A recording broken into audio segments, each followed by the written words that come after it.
Okay, my name is Rose Blitz, formerly Rose Eisen. My date of birth is 22nd of November 1951. My mother was born in England and she's the youngest of 6.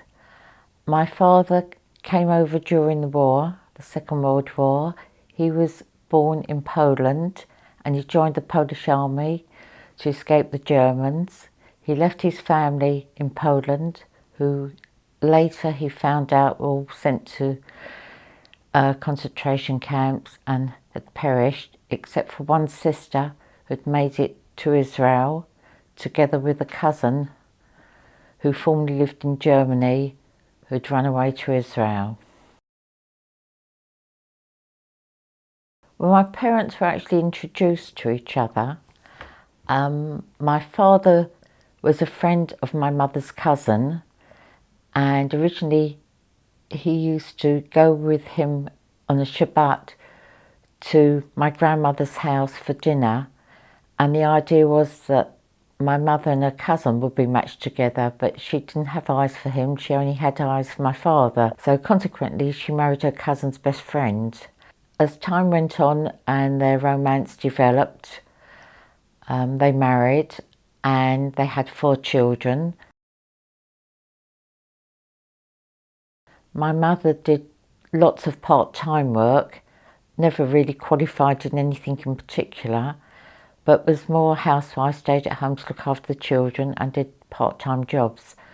My father had tailoring skills and he was taken under the wing of my grandfather, who was also in tailoring and sold second-hand clothing in the East End of London. They had a shop in Cable Street, and when my grandfather passed away, my father took over that business, and they used to sell second-hand clothing, men's clothing, and do tailoring in as much as they would repair and alter suits. I was born in Grove Road in Mile End. I then moved when I was about 3 years old to a council estate, Sydney Street Estate, which is in Whitechapel, not far from the London Hospital.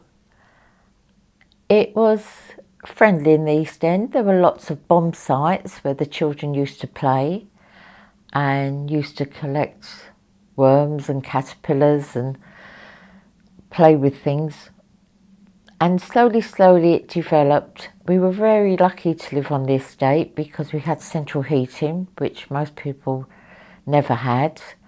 We had inside toilet and a bathroom. We had hot water constantly. We had a playground to play in. In fact, we had several. And on the estate, there was even a library. So we were really lucky and privileged. And on that estate, we met lots of children. Some of them went to the same school as us. Some of them went to other schools. We weren't all Jewish, but a lot of us were. And my childhood was very happy. Well, when you get sort of to about 12 or 13, just playing out in the evening with your friends is not enough. You get past that stage. So I think a friend said that there was a Jewish youth club quite locally that she was going to. Would I like to come with? So we decided to venture out and see what it was like, and I liked it because it was so new. There's so many things you could do and so many different people there. I remember that I was in the song party group, so we used to sort of do songs and we used to perform shows, Brady Club shows. I remember doing discussion groups and art. We used to do quite a lot of artwork. But the social side appealed to me very much because after you had to do an activity, but then after the activity time, it was the social time. So it would always end up with a social gathering, which was really good. And they ran lots of events from the club. We had shows, we had pop groups come in to entertain us, and it was very much a community spirit. Girls Club leader at the time was Sandra Dreyer, and her husband David Dreyer ran the Boys Club. She was very interested in drama and dance and encouraged us to develop our skills in that way. She was enthusiastic, she encouraged people to join in, and she listened to what we had to say and worked with that. She was quite young, I think they'd only just married, had young ideas, and just helped the girls particularly develop into the people they are today. I did go to ski several times. It was very exciting to go away for the weekend. As I said, came from a very much a working class background and money was tight, so you would save up to go to ski, and it'd be really something to look forward to. I remember going to Whitechapel Underground Station, and then we had to change lines and go down the stairs, which again was a new experience for me to travel that far on my own, although we would all meet in Whitechapel. And Skeet Weekend itself was just full of fun. We did lots of activities. We all mucked in together, people in the kitchen, people clearing tables and laying tables. The nights were fun as well because we would chat to the early hours of the morning and have a midnight feast. It was just a fantastic weekend. In general, having a good time, looking forward to going there every week or a couple of times a week. Looking forward to the shows, the club shows, to the Skeet weekends, to the social evenings. It was just a whole new world available to me, and it didn't cost a fortune, and it was just part of my growing up. Brady, I'm sure I would have been a different person.